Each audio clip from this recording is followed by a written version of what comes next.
Hello বন্ধুগণ, দেখেন আজ কি পাইছি মাছ। আরে মাছ কলাই পাতা রান্না করে খাবো বন্ধুগণ, মজা হবে। আমাদের সঙ্গেই থাকুন।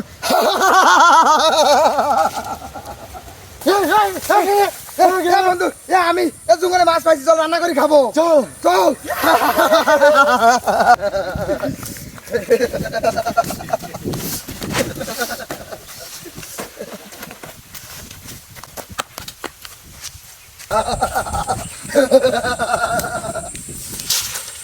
লবণ, হলুদ, মরিচের গুঁড়া, তেল,